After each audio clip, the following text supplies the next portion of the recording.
G'day everyone, Nacho hitting you here with more Aussie sounds. This is part 2 of my cam guide. So part 1, if you want to check it out, just some really easy to follow guidelines and just get the hang of the fight a little bit. Now before and after I made that, I went over to the 50 Shards of Cam Discord and probably spent about 90 minutes just watching runs, asking questions and understanding what the experts think about while they're doing a run. If anyone's interested, there's a lot of this human performance kind of stuff that I do at work. Here we'll be combining a technique called cognitive task analysis with a concept of situation awareness. If you're interested in finding out more, if you enjoy that sort of thing, human performance, there's a starting point. Jump into it. So there are videos that go into the mechanics. Now I'm not going to do that much here. What I'll really be focused on is stopping at points in the run, asking what's the expert looking for, what are their thought processes in their decision making, and how they predict what's going to happen next. And that is in any field of human performance, that is a huge part. You have to predict what's going to happen next. Like if you're a professional poker player or whatever, you're trying to predict what your opponent's going to do, not just looking at what your hand is. And that's why I'm a terrible poker player. And last thing before we get started, so in the last video I predicted that they would make the cam run easier, and a couple weeks later, what do you know, Omega got an Omicron. So again, that's just proof, I don't make a big deal about this. I am from the future, but rather than using that power to win bets or alter history, I'm just making predictions on a Star Wars game that most people play on the toilet. I think it's a good use of my skills. Another thing I want to mention is that I was going to make a GAC video, so I'm in Kyber 3 at about 5 million GP to Galactic Legends. Exclusively, I face these really big accounts, always 2 to 4 million above me, always outnumbered Galactic Legends. So I was just going to make a video that just, I only do about like 10 minutes prep for each round, and doing the round it's a breeze, So I was going to make a video, just the thought process of how I beat these really big accounts, and, despite the odds, in just 10 minutes of preparation. Let me know if you want to do that. I kind of shelved that project after I got screwed in week 2 by a 50% Lord Vader dodge Datacron. So I kind of thought, what's the point? But if you want me to pick it up, let me know. Alright, on to modding. And you'll be wondering why I just sat here with the mod screen for half an hour. First up, Shark Tea. And Shark Tea's mods have moved elsewhere at the moment.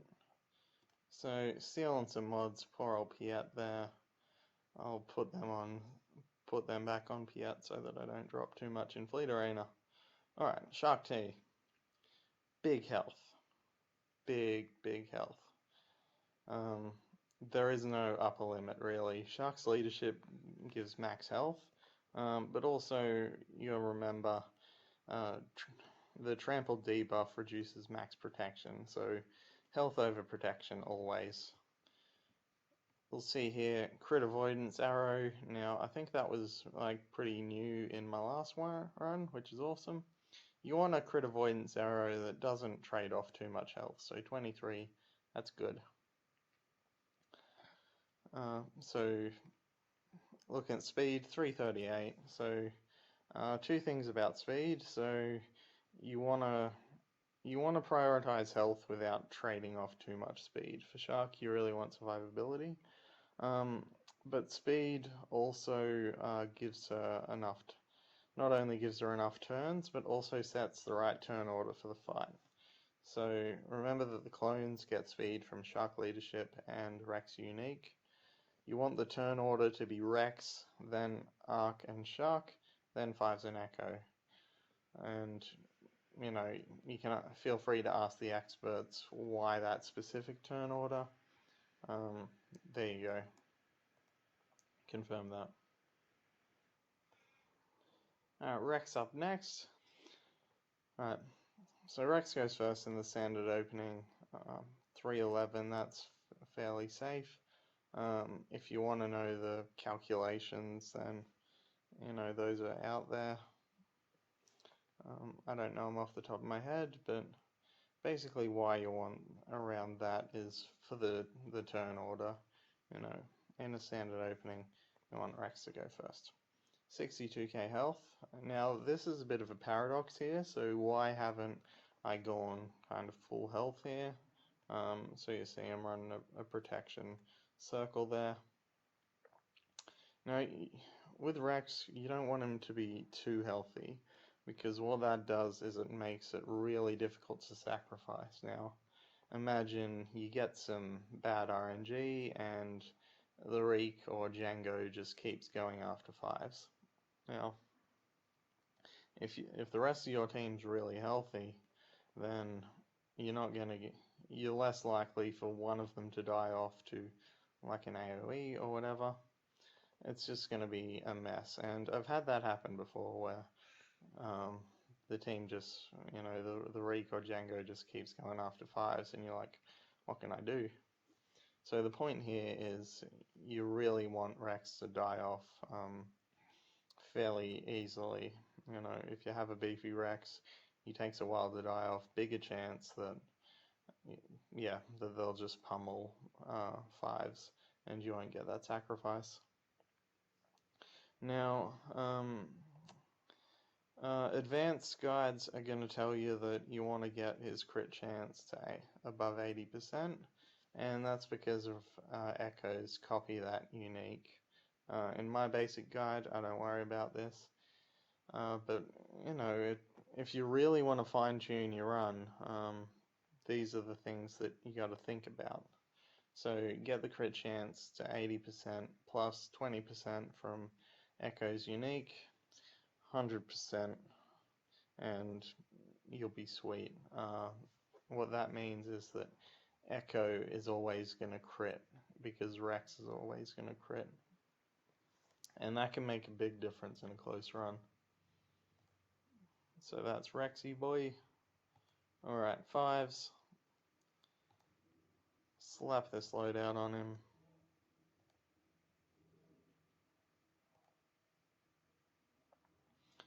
Fives is all about health.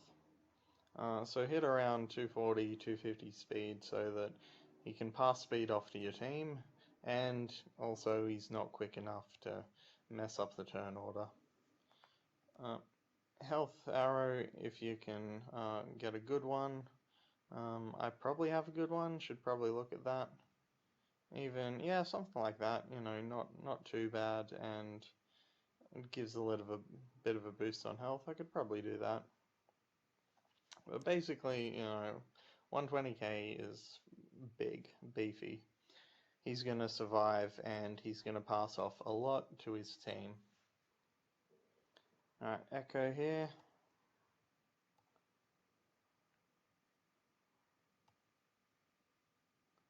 So,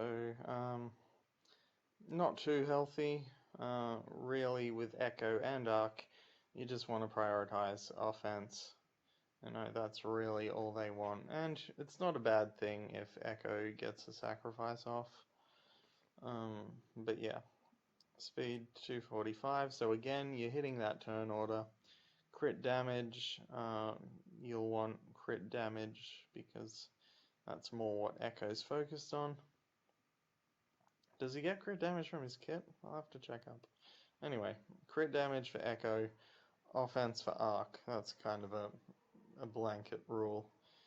His crit chance, like I said last time, a lot of people favor health in these because his crit chance doesn't particularly matter if the rest of your team's crit chance is up to scratch. So because of his unique, he just keeps critting. you know, and he gets some crit chance from his kit as well, yeah. But, you know, doesn't really worry me. I am focused here on offense, so about 9.5, could probably get that higher. But, you know, that's kind of a ballpark figure. And with the crit damage, that's a solid score. Finally, Arc Trooper.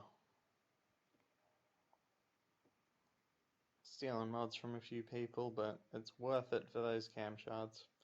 Alright, Arc Trooper, you want offense, and from what I understand, it's because his turret is based on true damage. You could get away with it, like, if all you have is crit damage, then I'm not sure what you're doing with your modding, but okay. If all you have is crit damage, go for that, but offense is the way to go. 10.5. There is some debate over whether you want to use a crit damage triangle here, and I think most of the experts do, because that just gives you a bigger bonus than for this specific slot. Because you've got 42% crit damage versus 8.5% offense. Yeah, it's not a great trade-off, but you know, I use offense there. Again, remembering the turn order, so you want Arc or Shock to go second. So 285 there. Health is pretty solid. He's all about the damage there. Alright. And now onto the fight. Just gonna double check mods before we go in. So Shark T there, 338 speed, and that crit avoidance arrow, good. Fives. I still have the speed arrow on him, but you know, that'll be fine. Still plenty of health, and the one thing that I didn't mention before, if, what's his name, if Echo and Arc are a bit low on offense, you can make up for it a little bit with fives, and that's what I've seen them do in some runs. Echo, no, Arc, getting the offense there, good speed, good damage. I didn't look for a crit damage triangle, I'm busy, but anyway. Rex, if you really want to go all out, get that crit chance up so that Echo's guaranteed that critical hit. But you know, those mods are kind of fun. And Echo, alright, 245. So not too low, but not trading off too much offense for extra speed. That's, yeah, you want him doing damage. Alright, 9.3, bit lower than what I want, but that's okay. It's a crit damage set.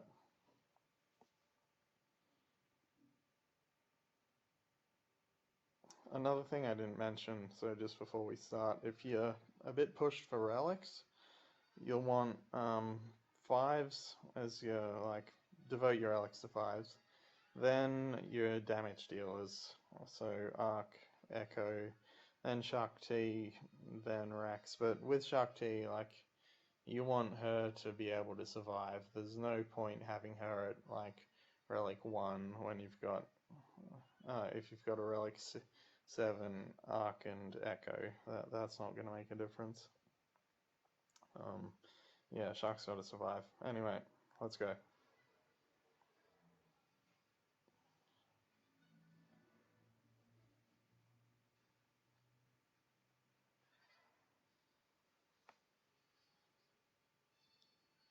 Alright, what opening we got? Django Basic. That's good, and yep, fairly standard opening. Alright, so here, you're looking at their cooldowns, they both got the same cooldown. Well, here it doesn't matter, just, you can basically automatically just basic. Turret, pass over to my boy Echo. Alright, that's pretty standard. Stand your ground on...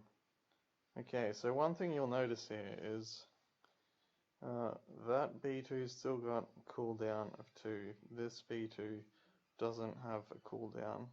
So what you want to do is you want to trigger one of the B2s to give Shark an extra turn.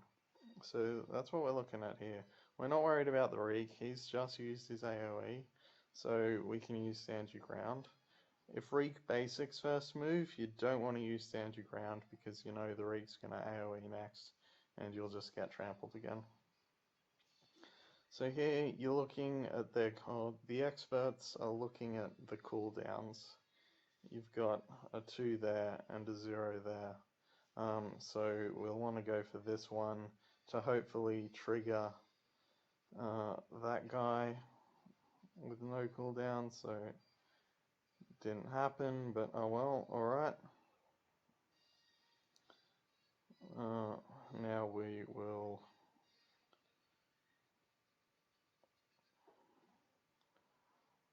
call Shark to assist here. There we go, we've triggered him. Shark gets an extra move, that's really good for us. Shark can heal and give Echo some extra. Now we've triggered this guy. He's got a cooldown of 1. He's got a cooldown of 2. Now Echo can probably AoE here, and then we don't really need to worry about the B2 so much, but we got that extra move, which was really good. Alright, now we didn't reset any cooldowns there, but that's okay. Stand your ground now. 5's here looks like he might be in a little bit of trouble soon, because he's got that expose on him. Expose minus 20% straight up, so we want 5's to survive to get the sacrifice. We don't want 5's to die, so there we go. Burning, that's not bad timing, to be honest. We'll use the assault team. You want to give this to Shark usually. Sometimes you'll want to give it to Ark to throw him under stealth.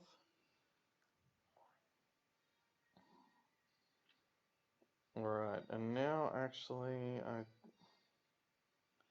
yeah, so we're looking at the cooldowns. Reek's got cooldown, Battle Droid, cooldown of 1. You also want to look at their turn meter. You want to anticipate who's going to go next. So here it's pretty close between B1 and Reek. I think, and Ark. I think Ark's got it, so if I form up, yeah, if I form up, get tenacity up on all of them, which will stop that burning coming again. And also prevent exposures. Oh, 5's going next actually, alright. Okay, now we don't want to put too much damage on Reek, because until the sacrifice, generally, often you don't want to put too much damage on Reek. So here, looking at the cooldowns, Reek's still a long way from his cooldown. We got Ark, a decision of one of these two, and it'll definitely be Reek going next. So that's what you got to think about. You're looking across the board at their cooldowns, predicting who's going to go next, and then you look at what your options are. Okay, here it's easy. I can either attack Reek or attack Django. Gonna sound weird, but I'm gonna attack Django, and that was probably our best possible outcome there, getting the sacrifice there. Alright, so we'll heal and get the critical damage up over on Ark here. Yep, gives him the extra critical damage. Basic, we can basic one of these guys, might as well just basic Django. Rex can do some damage to Django.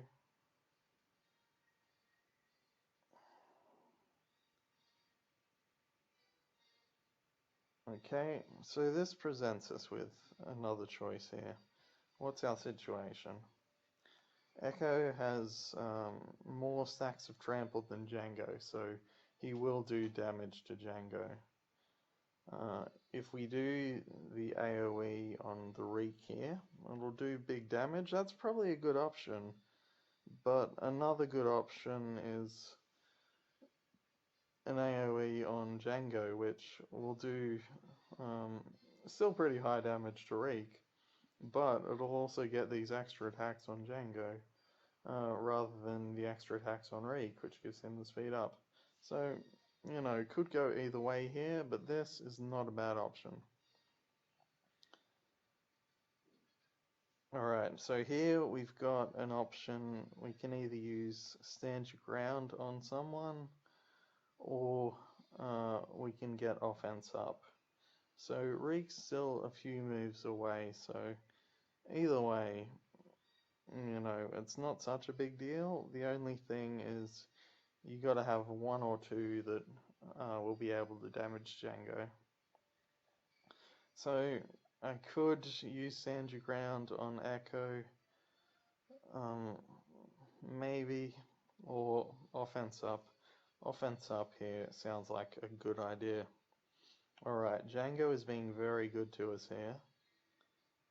Alright, so here you've got three sacks of trampled on Rex there, so we might at some point get worried about his health, but for now it's good. You know, basic there. Alright, Django is really kind of our priority at the moment. We've got some good damage there on Reek. We want to get Django out, so that's the situation. Reek's got 2 moves until his AoE. Echo, 2 sacks of trampled. Who's going to move next? So Shakti is going to move next. And she has Stand Your Ground available. She also has Assault Team. And I'm not sure where her heal's at. Would be nice if you could see, but anyway. I'm just going to basic there on Django. Alright. Oh, Rex went next. Okay, yep. Well, that's fair because he had the speed up. There's extra speed from the sacrifice. Alright, Shakti goes. So, again, we have the option of getting rid of trampled on someone. So next to go is going to be Arc. Arc only has 1 sack of trampled. So, I'm tempted to keep the speed on Shakti. But our options are we can keep speed on Shakti, get offense up, or use Stand Your Ground on someone. And they're all really good options, you know. I think I'll go the offense up at the moment. Alright, so here we can either attack into Django, which won't do anything at the moment, because they have the same number of sacks of trampled. I think I'll just use the special. You know, you want to go special over basic, bigger damage for the same cost. So that's almost all the, yeah, basically all the protection gone from the Reek. Now this AoE will definitely kill Django for the first time. Then Reek will go, or Rex will go. Actually, Rex might go next. So if Rex goes next, we'll just annihilate Django and that's the game. We can put it on auto. Alright, that's done.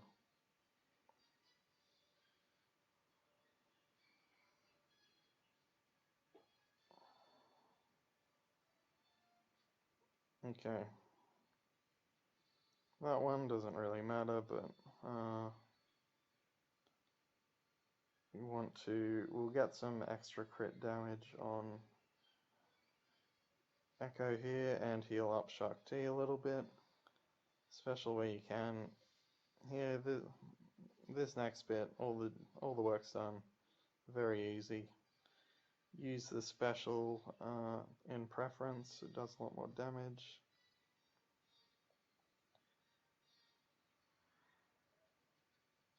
From here, you could really hit auto, it really doesn't matter. This one was much easier than last time. So, we might as well just keep Rex alive, why not? Finish with 4 of them available. And that's the run for this month. Too easy. Too easy. Alright. We'll upload that. Good luck, rejects. That's I hope that kind of showed the thinking behind each move. This is what the experts do.